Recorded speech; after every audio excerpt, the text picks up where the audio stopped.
Hello नमस्कार दोस्तों, स्वागत है आप सभी का एक और नए वीडियोस में। इस दोस्तों आज हम बताएंगे कि आप CISF यानी कि सेंट्रल इंडस्ट्रियल सिक्योरिटी फोर्स में आप कैसे ऑनलाइन आवेदन कर सकते हैं। ये आवेदन करने के लिए आपको क्या क्या आपके पास होना चाहिए, इस वीडियो को ध्यान से देखिए, इसमें सारी डिटेल बताई गई है। सबसे पहले क्या करना है कि आपको ऑनलाइन आवेदन करने के लिए आपको वेबसाइट पर जाना होगा। चलिए मैं आपको वेबसाइट बताता हूँ। दो तरीके से आप ऑनलाइन आवेदन कर सकते हैं, एक सरकारी रिजल्ट के माध्यम से कर सकते हैं, एक CISF की ऑफिशियल वेबसाइट पे जाके आवेदन कर सकते हैं। तो सबसे पहले चलिए मैं आपको सरकारी रिजल्ट के थ्रू बताता हूँ कैसे ऑनलाइन करना है। सबसे पहले आपको सरकारी रिजल्ट क्रोम ब्राउज़र में टाइप कर देना है। तो जैसे ही सरकारी रिजल्ट टाइप करेंगे तो इस तरीके का पेज आपके सामने ओपन होके आएगा। इसके बाद से आपको टाइप कर देना है। टाइप करने के बाद आपके पास इस तरीके का होम पेज खुल के आएगा। इसमें क्या करना है कि आपको स्क्रॉल करना है। स्क्रॉल करते ही आपके सामने ये देखिए सबसे पहले लिंक आएगा CISF 10+2, यानी कि अगर आप इंटरमीडिएट पास हैं तो इस फॉर्म को अप्लाई कर सकते हैं। लेकिन आपके पास एक कंडीशन होनी चाहिए कि आपकी हाइट 170 सेंटीमीटर होनी चाहिए, जनरल, OBC और EWS के लिए। चलिए मैं इस पर क्लिक कर देता हूँ। क्या करना है कि आपको CISF 10+2 कांस्टेबल अप्लाई ऑनलाइन पे आपको क्लिक कर देना। अप्लाई पे जैसे ही क्लिक करेंगे तो ये आपके सामने पेज इस तरीके का खुल के आएगा। अब इसमें सारी डिटेल बताई गई है, आपके पास क्या क्या होना चाहिए। आप जो फ़ोटो अपलोड करेंगे उसके ऊपर डेट मेंशन होना चाहिए, 3 महीने से पुराना फ़ोटो नहीं होना चाहिए। और इसमें बताया गया कि कितनी भर्ती है, 1149 टोटल पद की भर्ती है। अपने स्टेट का चेक कर लीजिएगा, आपके स्टेट में कितनी भर्ती है। General, OBC, economic weaker section, जिस सेक्शन में आप आते हैं, जिस कैटेगरी से आते हैं, तो उस कैटेगरी को आप चेक कर लीजिएगा। उसके बाद ही इस फॉर्म को अप्लाई कीजिएगा। अब चलिए आपको बताते हैं कैसे आवेदन करना है। आवेदन करने के लिए आपको और नीचे स्क्रॉल करना है। स्क्रॉल करते करते आपको सबसे नीचे आएगा एक बटन जिसमें लिखा होगा कि अप्लाई ऑनलाइन। आपको यहाँ पे आके क्लिक कर देना है। इस पर जैसे ही क्लिक करेंगे तो आपके सामने पेज ओपन होकर आएगा। अब यहाँ पे आपको क्या करना है, रजिस्ट्रेशन नंबर भरना है और पासवर्ड भरना है। आपने अभी तक आवेदन तो किया ही नहीं है, अब आपको रजिस्ट्रेशन पहले करना पड़ेगा। रजिस्ट्रेशन करने के लिए आपको इस पर क्लिक करना पड़ेगा। इस पर जैसे ही क्लिक करेंगे तो आपके सामने नया पेज खुल के आएगा। अब यहाँ पे सारी डिटेल आपसे मांगी जाएगी। अब ये आपसे पूछा जा रहा है कि आप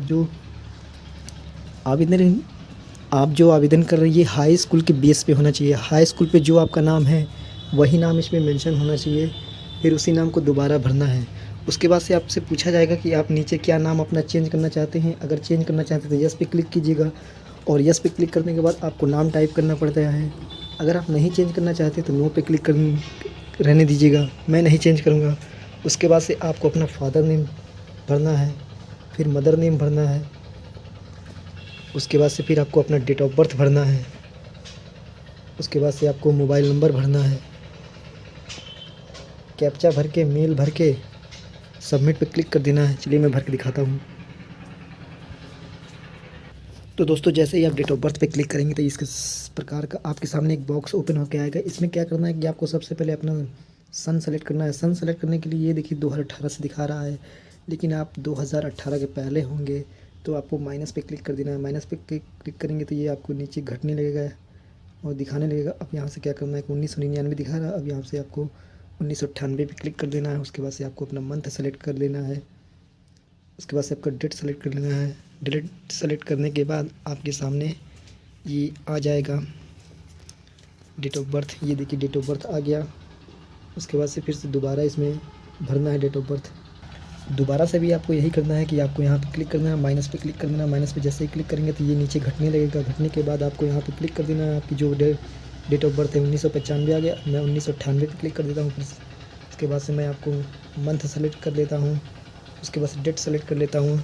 ये डेट सेलेक्ट करने के बाद अब आपको क्या करना है कि नीचे मेल पे पहले से ही ओके हैं। इस फॉर्म को फीमेल नहीं भर सकते हैं, केवल ये मेल के लिए है।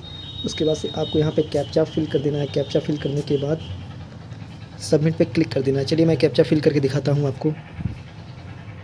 अब दोस्तों आपको कैप्चा भर लेना है। उसके बाद से आपको सबमिट पे क्लिक कर देना है। सबमिट पे क्लिक करते हैं आपके सामने एक नया पेज, और आपने जो अपनी पर्सनल डिटेल भरी है वो आपके सामने शो होने लगेगा। उसके बाद से क्या करना है, आपको स्क्रॉल करना है। अब यहाँ से आपसे पूछा जा रहा है क्या आपके पास आधार है। अगर आपके पास या आधार कार्ड है तो आप यस करिएगा। यस करने के बाद से आपको आधार नंबर भरना पड़ेगा। अगर आपके पास आधार नंबर नहीं है तो आप इसे नो कर दीजिएगा।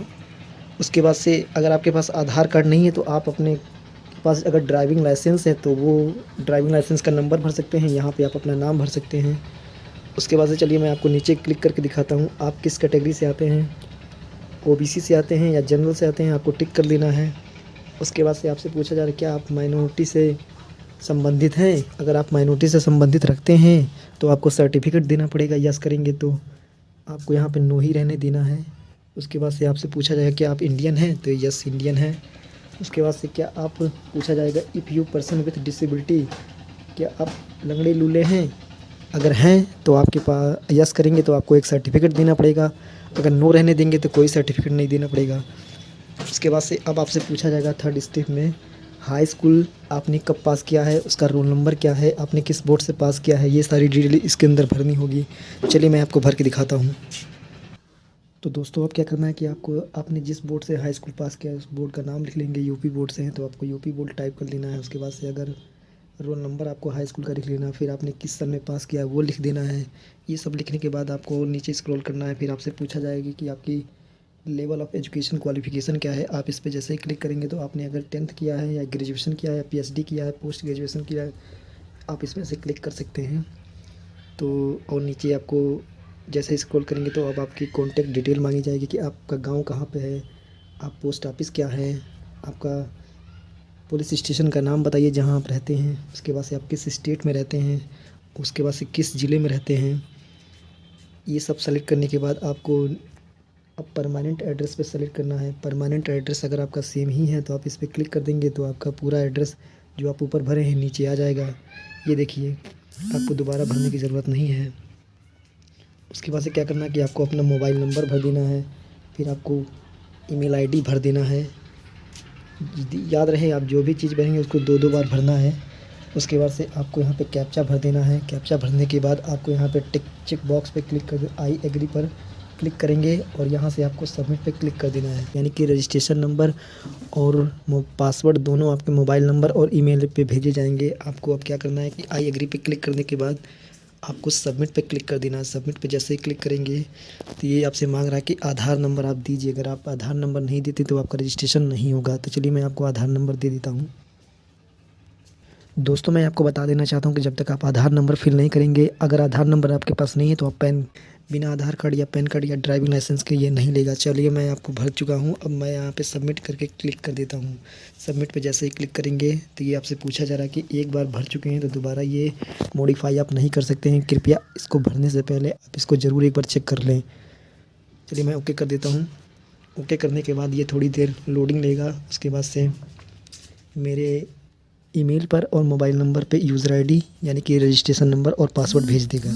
ये देखिए आ गया मेरे मोबाइल नंबर पे और यूज़र आईडी और पासवर्ड। जैसे ही आएगा तो आप आपके यहाँ से लॉगिन कर सकते हैं। लॉगिन करने के लिए आपको लॉगिन पे क्लिक करना है।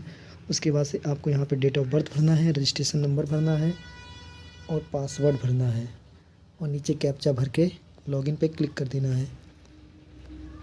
चलिए मैं आपको भर के दिखाता हूँ। तो दोस्तों इस तरीके से आपको अपना डेट ऑफ बर्थ भर देना है, फिर से रजिस्ट्रेशन नंबर भर देना है, फिर पासवर्ड भर लेना है। आपके मोबाइल नंबर पे आ जाएगा जैसे ही आप मोबाइल नंबर एंटर करेंगे और सबमिट पे क्लिक करेंगे। उसके बाद से आपको कैप्चा भर के आपको लॉगिन पे क्लिक कर देना है। लॉगिन पे जैसे ही क्लिक करते हैं तो आपके सामने इस तरीके का विंडो ओपन होकर आती है। आपसे पूछा जा रहा है कि आप अपना पासवर्ड सेव करना चाहते हैं मोबाइल पे, तो मैं तो नहीं करना चाहता हूँ, तो नो पे क्लिक कर देंगे। उसके बाद से ये आपको नीचे क्लिक करके आना है, स्क्रॉल करके आना है, स्क्रॉल करते करते आना है। उसके बाद से आप यहाँ से पूछा जाता है कि हाई मिनिस्ट्रियल 2019 के लिए आप ऑनलाइन करना चाहते हैं या कांस्टेबल फायर 2022 के लिए और किसके लिए आप आवेदन करना चाहते हैं। आप इस पर क्लिक कर देंगे तो आपके सामने इस तरीके का ऑप्शन आ जाएगा। अब यहाँ से आपसे पूछा जा रहा है कि लॉगिन करने के लिए, तो लॉगिन के लिए चलिए मैं आपको क्लिक करके दिखा देता हूँ। लॉगिन के लिए आपको यहाँ पासवर्ड, दोस्तों इस तरीके से आपको अपना रजिस्ट्रेशन नंबर और पासवर्ड भरने के बाद आपको कैप्चा फिल कर देना है। उसके बाद सबमिट पे आपको क्लिक कर देना है। सबमिट पे जैसे ही क्लिक करेंगे तो you have not validate your email, please click your the validated email link to verified your email. आपके मोबाइल नंबर आपके ईमेल पे जो गया है लोकेश CISF ID और पासवर्ड, तो वहाँ से आपको एक्टिवेट करेंगे। जैसे ही एक्टिवेट करेंगे तभी आप इस फॉर्म को अप्लाई कर पाएंगे। तो चलिए मैं आपको ईमेल पे ले चलता हूँ। फिर आपसे पहले आपके सामने जा रहा है वैलिडेट ईमेल, इस पर आप जैसे ही क्लिक करेंगे तो आपको ईमेल पे पहुँच जाएंगे। अब आप जैसे ईमेल पे जाएंगे तो ये देखिए आपके सामने ईमेल आ गया। आप इसको वेरीफाई कर लेंगे। वेरीफाई करने के बाद से आपको ओके कर देना है।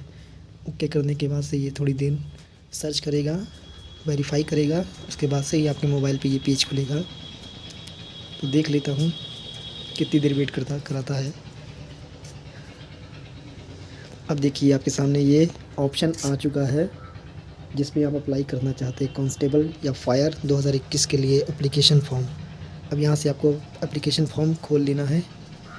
खोलने के बाद से अब ये देखिए आपके सामने आपका नाम शो हो जाएगा, पिताजी का नाम शो हो जाएगा, आपकी डेट ऑफ बर्थ शो हो जाएगी, आप मेल हैं या फीमेल है वो शो हो जाएगा। उसके बाद से कैटेगरी शो हो जाएगी, फिर आप इंडियन हैं वो शो हो जाएगा। अब आपको क्या करना है कि आप किस स्टेट से रहते हैं वो स्टेट का डोमिसाइल सर्टिफिकेट यानी कि निवास प्रमाण पत्र आपको देना है। आप यहाँ से क्लिक कर लेंगे।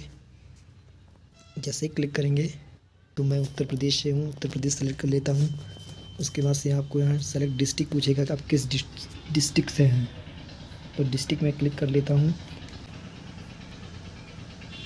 डिस्ट्रिक्ट सेलेक्ट करने के बाद अब आपसे पूछा जाता है कि आपका हाईएस्ट एजुकेशन क्वालिफ़िकेशन क्या है, आपने कहाँ तक पढ़ाई की है।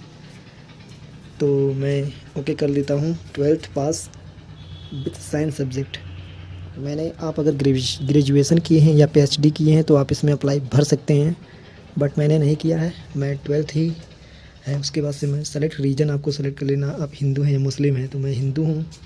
उसके बाद से क्या आपकी एज 23 साल से ज़्यादा है। अगर आप ओबीसी में हैं तो 3 साल का आपको छूट मिलता है, अगर आप एससी में हैं तो 10 साल को मिलता है, और एसटी में आते हैं तो 10 साल का छूट मिलता है। चलिए मैं एज रिलैक्सेशन चाहता हूँ, इसलिए मैंने यस पे क्लिक कर लिया। उसके बाद से पूछा जा रहा कि आप किस में एज रिलैक्सेशन चाहते हैं, तो मैं ओबीसी में चाहता हूँ। तो उसके बाद से अब पूछा जा रहा है क्या आप कहाँ काम करना चाहते हैं, whether belong to military Naxal area affected district. आप जहाँ पे ज़्यादा गोलीबारी या फायरिंग होती है आप वहाँ पे काम करना चाहते हैं या कहीं और। तो मैं नो पे क्लिक कर देता हूँ, नो पे पहले से ही क्लिक है। अब देखिए नीचे स्क्रॉल करके पूछता है do you belong to hill area, क्या आप पहाड़ी क्षेत्रों में काम करना चाहते हैं। तो यस पे आप क्लिक कर सकते हैं या नो पे क्लिक कर सकते हैं, आपकी मर्ज़ी। उसके बाद से अब पूछा जा रहा कि आपका परमानेंट एड्रेस यही है जो आप नीचे भरे हैं, तो यस मेरा यही परमानेंट एड्रेस है। तो आप अपना कम्युनिकेशन एड्रेस भी देना चाहते हैं, मैं नहीं देना चाहता हूँ। उसके बाद से नीचे आपको स्क्रॉल करके कुछ क्वेश्चन आपसे पूछा जाएगा। Have you ever been convicted by the court law of any judiciary institute, क्या आपका कभी कोर्ट में कोई केस तो नहीं, आपके ऊपर कोई एफआईआर तो नहीं है जो पूछी जा रही है। तो आप ऐसा करिए कि सब में नो कर दीजिएगा। इसके बाद से अब आपसे नीचे पूछा जा रहा है whether you are ex serviceman, क्या आप पहले से किसी सरकारी संस्था में काम कर चुके हैं। अगर कर चुके हैं तो यस कीजिएगा, तो आपको सर्टिफिकेट देना पड़ेगा। अगर नो रहने देंगे तो आपको कोई सर्टिफिकेट नहीं देना पड़ेगा। अब आपसे पूछा जा रहा है लास्ट में have you migrate from the state UT, क्या आप माइग्रेट हैं, क्या आप बाहर से आए हैं इस देश में रहते हैं। तो मैं तो नहीं हूँ, तो मैं नो पे क्लिक कर देता हूँ। अब आपको क्या करना है, नीचे अब आपसे पूछा जा रहा है कि आपके शरीर के ऊपर कोई 2 ऐसे निशान हों जिनसे आपको पहचाना जा सके, तो आप इसके अंदर भर सकते हैं। तो चलिए मैं भर देता हूँ। अगर आपके शरीर पे या हाथ में कहीं कटा पिटा है तो आप इसे भर सकते हैं, या आपके गालों पे कोई तिल उल है तो आप इसे भर सकते हैं इसके अंदर। चलिए मैं भर के दिखा देता हूँ। तो दोस्तों क्या करना है कि आपके शरीर पे अगर कोई निशान है, गालों पे तिल है या हाथ में कहीं कटा पिटा है तो आप मार्क 1 पे भर सकते हैं, और मार्क 2 भी। आपको ये दोनों भरना ही भरना है, आपको खाली नहीं छोड़ना है। उसके बाद से क्या भरना है आपको नीचे मैं क्लिक करके दिखा देता हूँ। अब आपके पूछा जा रहा है कि डेट ऑन विच फ़ोटोग्राफ, आपके फ़ोटो के ऊपर 3 महीने से ज़्यादा पुराना फ़ोटो नहीं होना चाहिए, फ़ोटो के ऊपर डेट मेंशन होना चाहिए, कितने तारीख को आपने फ़ोटो बनवाया है, फ़ोटो के ऊपर डेट लिखा होना चाहिए। चलिए मैं आपको वो फ़ोटो दिखा देता हूँ किस तरीके का फ़ोटो होना चाहिए। और उसके नीचे पूछा जा रहा है आपको whether the date mention in the photograph clearly, आपके फ़ोटो के ऊपर जो डेट हो वो क्लियर दिखना चाहिए। जैसे 10/12/2021 तारीख मेंशन होनी चाहिए। उसके बाद से अब नीचे चलिए मैं आपको क्लिक करके दिखाता हूँ। अब यहाँ से पूछा जा रहा है कि पूरी नोटिफिकेशन आप पढ़ के ही फॉर्म भर रहे हैं, तो आपको यस पे क्लिक कर देना है। उसके बाद से आपको नीचे दिया गया आई हेयर बाय डिक्लेयर, आई से डिक्लेयर यानी कि मैं डिक्लेयर कर पढ़ चुका हूँ, अब मैं आपकी से सबमिट कर रहा हूँ। सबमिट पे क्लिक करने के बाद आपको यहाँ पे सबमिट पे क्लिक कर देना है। देखिए पार्ट 1 का रजिस्ट्रेशन सक्सेसफुली हो चुका है। अब मैं पार्ट 2 में पहुँच चुका हूँ। अब पार्ट 2 में क्या करना है कि आपको डॉक्यूमेंट्स अपलोड करने हैं। डॉक्यूमेंट्स में आपको क्या सबसे पहले कि फ़ोटो हो गया, सिग्नेचर हो गया, फिर इंटरमीडिएट की मार्कशीट हो गई, जो कि पीडीएफ में ही अपलोड करना है जेपीजी फॉर्मेट में। चलिए मैं अपलोड करके दिखाता हूँ। तो दोस्तों फ़ोटो अपलोड करने का मैं एक ऐप बताता हूँ, रिसाइज ऐप है। वहाँ पे आप अपना जाकर फ़ोटो एडिट कर सकते हैं, ज़्यादा एमबी से कम एमबी में कर सकते हैं। चलिए मैं आपको बताता हूँ। फ़ोटो अपलोड करने के लिए सबसे पहले आपको क्या करना है, चूज़ फाइल पे क्लिक कर देना है। अपलोड पे क्लिक कर देना है। अपलोड पे क्लिक करने के बाद ये देखिए लिख के आ जाएगा आपके सामने, फ़ोटो अपडेटेड सक्सेसफुली। उसके बाद से ओके कर देना है। फिर आपको सिग्नेचर नीचे अपलोड कर देना है। फ़ोटो ध्यान रहे कि फ़ोटो पे आपकी डेट मेंशन होनी चाहिए, बिना डेट के फ़ोटो मान्य नहीं होगा। चलिए मैं सिग्नेचर अपलोड कर लेता हूँ। सिग्नेचर अपलोड करने के लिए निकाल के यहाँ पे सबमिट कर देंगे और यहाँ से अपलोड पे क्लिक कर देंगे। अपलोड पे क्लिक करने के बाद ये देखिए सिग्नेचर अपडेटेड सक्सेसफुली। अब ये पीडीएफ में क्लिक कर लेता हूँ और ये सक्सेसफुली अपलोड कर देता हूँ। ये देखिए सक्सेसफुली अपलोड हो चुका है 12th की मार्कशीट। अब आपको क्या करना है कि नीचे आपको क्या करना है, कंटिन्यू पेमेंट पे आपको क्लिक कर देना है। अब आप 3rd स्टेप कंप्लीट कर चुके हैं, 4थे स्टेप में आपको पेमेंट करना है। चलिए कंफर्म कंटिन्यू फॉर पेमेंट। अब आपसे पेमेंट करने के लिए आपसे पूछा जा रहा है कि आपको 100 रुपये पेमेंट करना है। मैं अभी पेमेंट नहीं करूँगा, बाद में पेमेंट करूँगा, क्योंकि अभी मेरे खाते में पैसे नहीं हैं। जैसे ही आप फीस पेमेंट करते हैं उसके बाद से आपका प्रिंट का फॉर्म आपके सामने आ जाएगा। आप यहाँ से प्रिंट निकाल सकते हैं या पीडीएफ पे सेव कर सकते हैं अपने मोबाइल में, बाद में उसे निकलवा सकते हैं। उसके बाद से आप इस फॉर्म को लॉग आउट कर सकते हैं। थैंक यू दोस्तों। अगर वीडियो पसंद आए तो लाइक ज़रूर कीजिएगा और चैनल पे पहली बार आए हैं तो चैनल को सब्सक्राइब ज़रूर कीजिएगा।